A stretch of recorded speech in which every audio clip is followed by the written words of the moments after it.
Hi, and welcome to this week's edition of EnRICHment, where we talk to small business owners and entrepreneurs on strategies and best practices. Although small businesses are often at a disadvantage when competing with bigger companies, they can have one advantage. We can always be smarter than they are. So let's get right to it. This week, our subject is timing. To everything, there is a season and a purpose under heaven.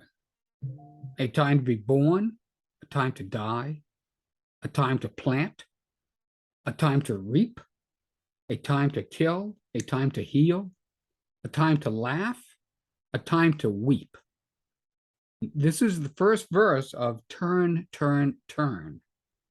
In 1965, the American folk rock group the Byrds released that song, which eventually reached #1 on the Billboard Hot 100 charts of the same year.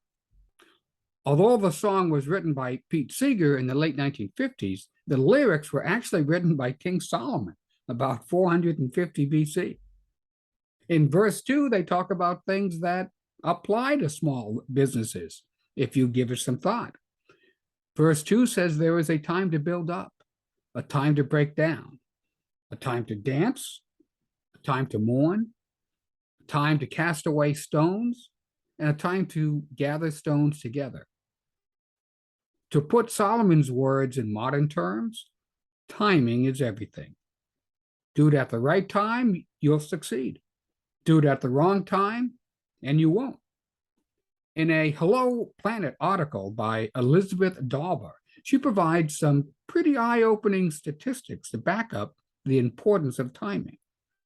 She says every day over 137,000 startups are created, each with a different idea, a different business strategy, a different aim, and out of them, 120,000 will fail, and only 17,000 will mature into companies.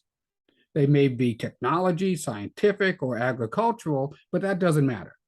Many of these 120,000 failed startups had great ideas, a great business model, even maybe great funding, but they missed out on one thing: timing. In Bill Gross's TED Talk, he explains that he analyzed the success in more than 200 famous companies on the Fortune 100, and this is what he found. 42% had great timing, 32% a good team, 28% an interesting idea, and only 14% had great funding. Ms. Dauber goes on to say, if you want your business to succeed, all your decisions from hiring to launching new products should be based on timing.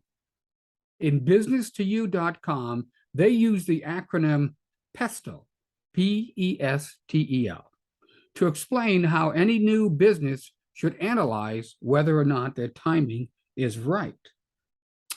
Pesto stands for several macro-environmental factors, which include political, economic, social, technological, environmental, and legal challenges.